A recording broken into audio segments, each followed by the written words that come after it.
یہاں تک کہ اتنا جان لیوا ایکسیڈنٹ تھا کہ ریڑھ کی ہڈی بری طرح متاثر ہوئی ہے۔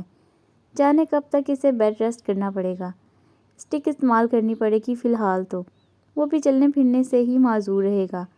ظالم نے بغور اس کے چہرے کو دیکھا۔ ان چند ہفتوں میں ہی اس کی رنگت بالکل سفید پڑ گئی تھی، جیسے جس میں خون کا ایک قطرہ بھی نہ ہو۔ سرمئی کانچ میں ایک جہاں کی جو اس نے چمک دیکھی تھی وہ بالکل ماند پڑ چکی تھی۔ ظالم سے تا دیر زلمل کی یہ حالت دیکھی ہی نہیں گئی۔ وہ اپنی سسکیاں دباتی اپنے ہونٹوں پر ہاتھ رکھتی تیزی سے اپنے بیڈ روم میں بھاگی تھی اور دروازہ اندر سے لاک کر کے زاروں قطار بلک بلک کر رونے لگی تھی۔ عارفین اس کی ویل چیئر گھسیٹتا ہوا اس کے بیڈ روم تک لایا تھا اور نہایت ہی آرام سے زلمل کو چیئر سے اٹھا کر اس کے بستر پر لٹا دیا اور بلینکٹ اس کے سینے تک ڈال دیا تھا۔ میری جان، کچھ دن اور ہسپتال میں رک جاتے تو بہتر ٹریٹمنٹ ہو جاتی۔ آسیہ نے بڑی مشکل سے اپنے دل کو سنبھالا ہوا تھا۔ نہیں ممی، میں زیادہ ایزی فیل گھر میں کروں گا۔ ویسے زلمل، بڑی ممی کچھ غلط بھی نہیں کہہ رہی ہیں، مگر تم اپنی ضد کے آگے کسی کی بھی نہیں چلنے دیتے ہو۔ عارفین نے آسیہ کی بات کی تائید کی تھی۔ زلمل نے کچھ نہیں کہا بلکہ خاموشی سے آنکھیں موند لیں، ہونٹوں کو آپس میں سختی سے بیچ لیا تھا۔ شاید اسے تکلیف زیادہ ہو رہی تھی، جو عارفین نے فوراً نوٹ کر لیا تھا۔ زلمل، زیادہ درد ہو رہا ہے تو ڈاکٹر کو یہیں بلوا لوں؟ عارفین نے جھک کر پوچھا۔ نہیں، میں ٹھیک ہوں۔ زلمل نے اپنی تکلیف کو دبا دیا تھا۔ ایسا ہے زلمل، کچھ پہلے سوپ پی لو، پھر یہ دوائی میں خود کھلا دوں گا۔ ارشد زلمل کے پاس ہی جگہ بنا کے بیٹھ گیا تھا۔ نہیں، اس وقت میرا کسی چیز کو کھانے پینے کا دل نہیں چاہ رہا۔ زلمل نے صاف انکار کر دیا تھا۔ مگر یار، یہ دوائی کھانی بھی تو ضروری ہے۔ ارشد نے اس کے ہاتھ پر ہاتھ رکھا تھا۔ تائی امی، آپ سوپ لے کر آئے، میں خود زلمل کو پلاتا ہوں، ورنہ یہ تو یوں ہی انکار کرتا رہے گا۔ ارشد نے پاس کھڑی آسیہ سے کہا، جو فوراً باہر نکلی تھی، کیونکہ وہ بھی چاہ رہی تھی کہ زلمل کچھ کھا لے تو دوائی لے کر سکون کی نیند سوئے۔ عارفین نے بغور ارشد کو دیکھا۔ وہ ایسا ہی تھا، غصے کا جتنا تیز اور جذباتی صحیح، مگر دل کا صاف اور شفاف تھا۔ اپنی غلطی فوراً تسلیم کر لیا کرتا اور سب سے اچھی بات کہ غلطی مان کر معافی بھی مانگ لیا کرتا۔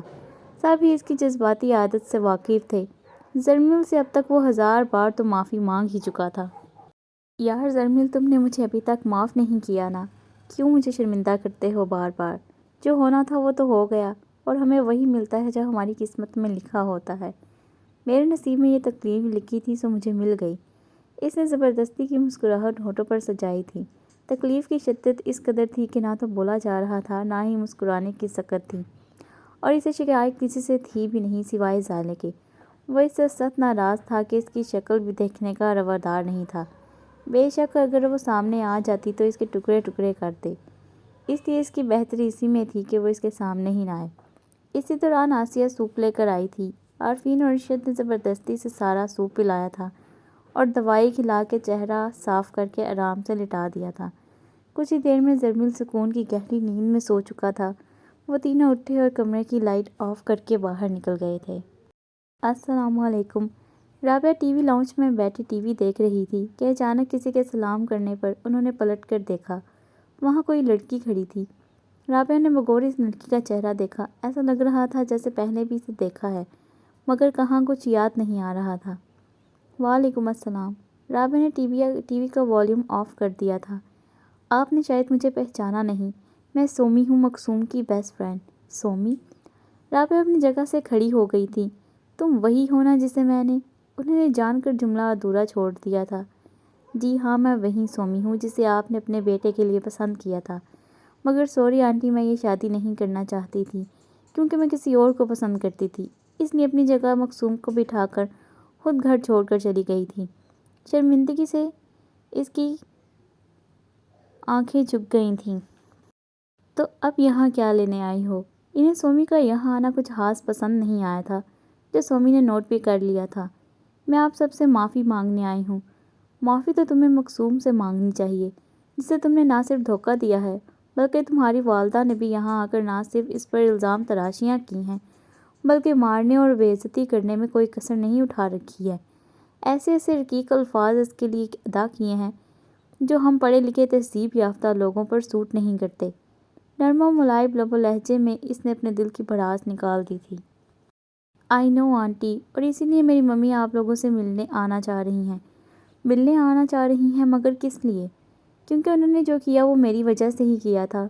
میں اس شادی کے لیے قطعی طور پر راضی نہیں تھی، مگر ممی میری ایک سننے کو تیار نہیں تھی۔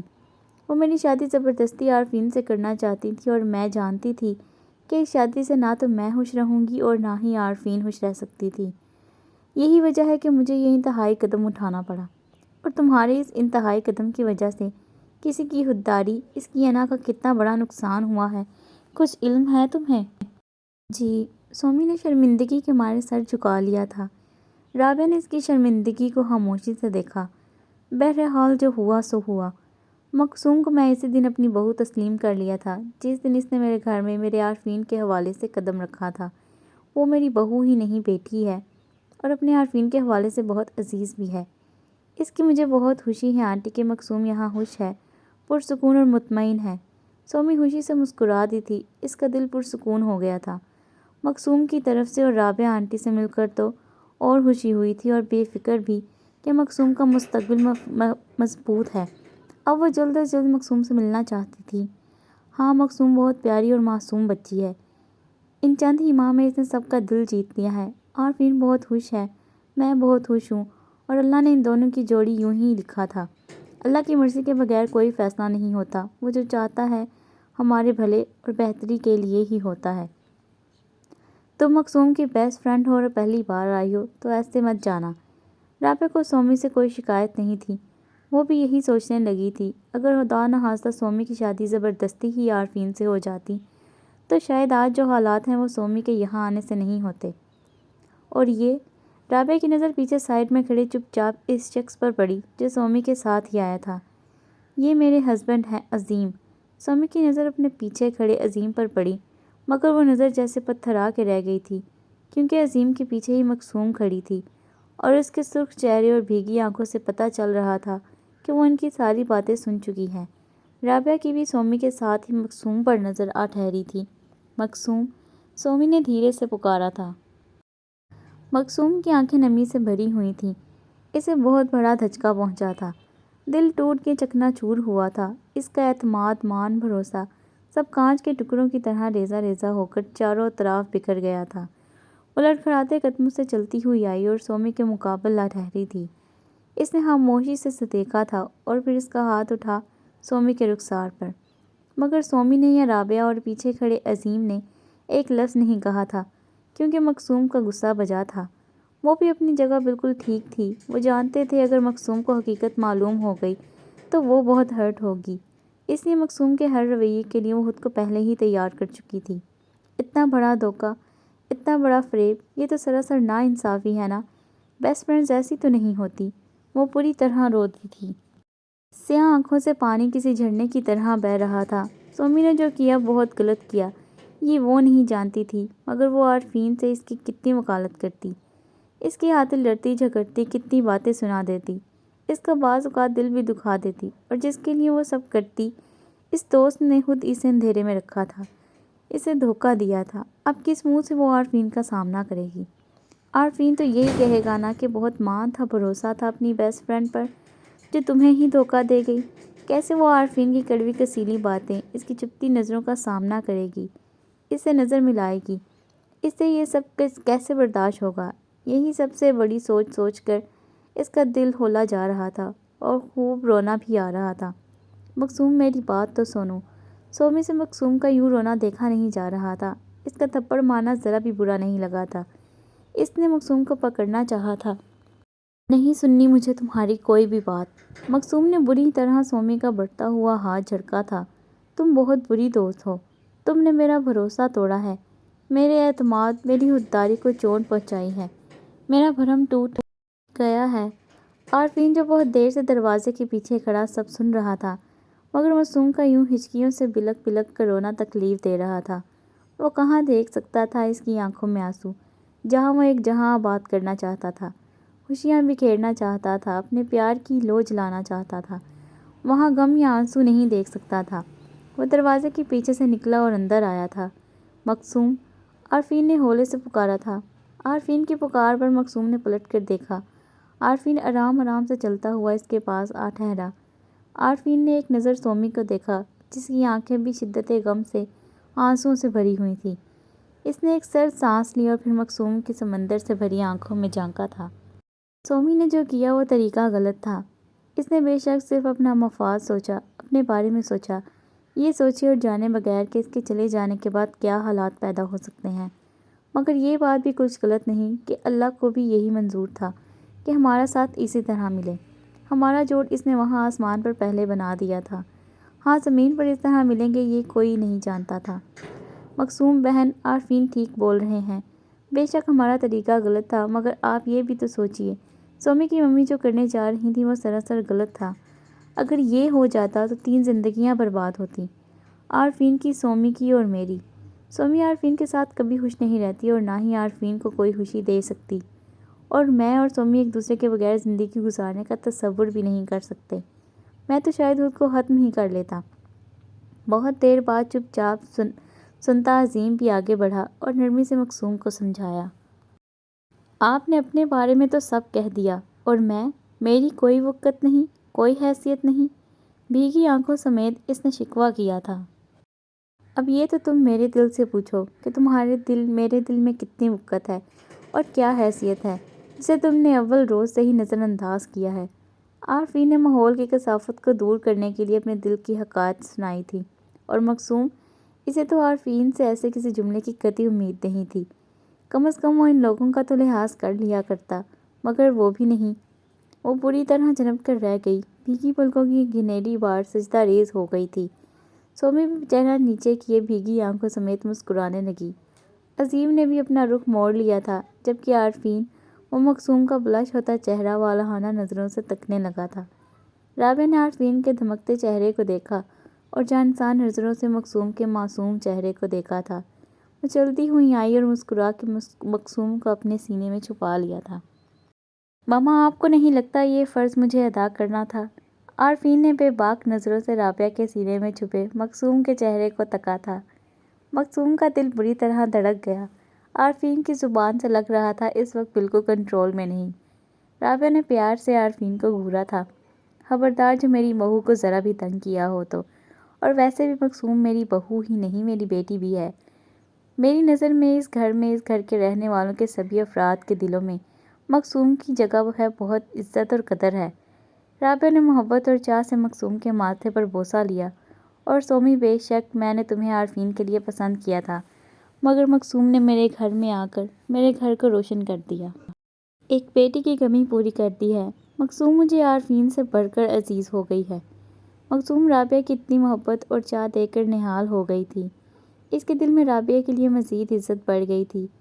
آنسو بے اختیار ہی جھلک پڑے تھے۔ اس نے رابعہ کو نہایت عزت اور قدر کی نظروں سے دیکھا تھا۔ سومی اور عازم نے بھی اب بہت احترام سے رابعہ کو دیکھا، بلکہ دل ہی دل میں ان کے مٹھاس بھرے لب و لہجے کی گرویدہ ہو گئی تھی۔ مکسوم کی قسمت پر رشک آ رہا تھا کہ بہت چاہنے والے اس کی قسمت میں آئے ہیں۔ عارفین جیسا پیار اور محبت چاہت لٹانے والا شخص اس کی زندگی کا حصہ تھا۔ نہیں، خبردار، اب رونے کی کوئی ضرورت نہیں ہے۔ غموں کے جتنے بادل تھے سب جھٹ گئے، غلط فہمیوں کی جتنی دیواریں تھیں سب گر چکی ہیں۔ تم اپنا دل وسیع کرو اور کھلے دل سے اپنی بیسٹ فرینڈ کو ویلکم کہو۔ پہلی بار سومی اپنے ہسبینڈ کے ساتھ ہمارے گھر تم سے ملنے آئی ہے۔ خوب حادث مدارت کرو، اور میں جانتی ہوں کہ میری بیٹی کا دل بہت بڑا ہے، وہ نہایت اعلیٰ ظرف کی مالک ہے، اس لیے سب شکوے و شکایت دور کرو اور سومی کو گلے لگا کر معاف کرو۔ بلکہ میں تو سومی کا یوں بھی شکریہ ادا کرنا چاہوں گی کہ آج اسی کی بدولت تم میرے پاس ہو۔ رابعہ نے دونوں شانوں سے مکسوم کو تھام کر اس کے سامنے کیا۔ مکسوم کیا کہتی، جب آنکھوں سے دھند صاف ہوئی تو سارا منظر صاف و شفاف دکھائی دینے لگا تھا۔ سومی آگے بڑھی اور مکسوم کو اپنے گلے سے لگا لیا تھا، کیونکہ سارے شکوے اور کھلے دلوں کی کدورتیں، غلط فہمیاں مٹ چکی تھیں۔ تھینکس مکسوم، محترمہ سب کے ہی گلے لگ رہی ہیں، اس معصوم اور بیچارے کا نمبر بھی آئے گا۔ سرگوشی نہایت دھیمی اور جان لیوا تھی، جو سومی اور مکسوم کی سماعت سے محفوظ نہیں رہ سکی تھی۔ سومی مسکرا کے مکسوم سے الگ ہوئی اور عارفین کو دیکھنے لگی۔ عارفین، مکسوم بنسبت نہایت ہی شرمیلی مکمل حیا کا پیکر ہے، بلکہ میں تو بعض اوقات اس قدر حیران ہو جاتی ہوں کہ لندن جیسے آزاد شہر میں یہ کیسے رہ لی، اس نے وہاں زندگی کیسے گزار لی۔ سچ پوچھو سومی تو میں بھی اتنا ہی حیران رہ جاتا ہوں۔ مگر اس بار مقصوم کے چہرے پر کوئی لالی، کوئی شرمیلی مسکراہٹ نہیں تھی۔ ایک ڈر و خوف کا سایہ لہرایا تھا، ایک کرب اور درد کا رنگ ابھرا تھا۔ اذیت کی ایک تحریر رقم ہوئی تھی جو عارفین جیسے زیر نظر رکھنے والے شخص سے پوشیدہ نہیں رہ سکی تھی، اور یہ کوئی پہلی بار نہیں ہوا تھا۔ اکثر وہ کبھی اس سے لندن کا ذکر چھیڑتا تو اس کی رنگت بدل جاتی تھی۔ اس کی آنکھوں سے دہشت و وحشت ٹپکنے لگتی، اور کبھی اس کی وجہ معلوم کرنے کی کوشش کرتا بھی تو کوئی نہ کوئی بہانہ بنا کر رہ جاتی، جان چھڑا کے بھاگ جاتی۔ جیسے پہلے تو وہ وہم سمجھ کر جھٹلا جاتا، مگر اب شک کے بیچ میں یقین کی درار پڑنے لگی تھی۔ کچھ تو غلط ہے جو وہ عارفین سے چھپا رہی ہے، کچھ ایسا ہے جو اسے ہمہ وقت پریشان کرتا ہے۔ کسی آنے والے وقت سے اس کی نظریں سہمی اور ڈرتی ہیں۔ اتنا تو وہ جان ہی گیا تھا کہ وہ آنے والے وقت کچھ صحیح نہیں ہے، اس لیے بغور خود پر گھورتی دو نظروں نے مقصوم کو مزید ہراساں کر دیا تھا۔ وہ ان دو نظروں سے اپنی نظریں چرانے لگی، اپنی سوچوں پر بند باندھنے لگی تھی، کیونکہ وہ جانتی تھی کہ عارفین مقصوم کی سوچوں کو پڑھنے کا فن جانتا ہے۔ تو مقصوم بہن، میں یقین کر لوں کہ آپ نے ہمیں دل سے معاف کر دیا ہے؟ اچانک ہی اعظم نے بے یقین نظروں سے مقصوم کو دیکھتے ہوئے پوچھا۔ جی، مقصوم اپنی گہری سوچوں سے بری طرح چونک کر رہ گئی۔ جی ہاں اعظم بھائی، ہماری مقصوم نے آپ لوگوں کو معاف کر دیا ہے، بلکہ آج کے ڈنر آپ ہمارے ساتھ کر رہے ہیں۔ عارفین نے مقصوم کو مشکل سے نکالا تھا۔ مقصوم نے نظر اٹھا کے عارفین کو دیکھا جو ابھی بھی اسے ہی دیکھ رہا تھا۔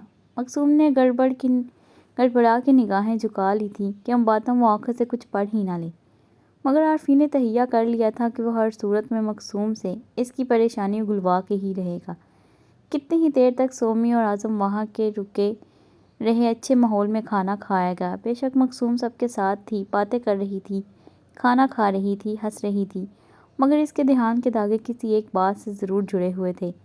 تبھی سے کبھی کبھی اس کے چہرے پر پریشانی کی گھبراہٹ کے واضح رنگ نمایاں ہو جاتے، جو صرف اور صرف عارفین ہی دیکھ سکتا تھا، اور اس نے فیصلہ کر لیا تھا کہ وہ ضرور اس سے پوچھ کر رہے گا۔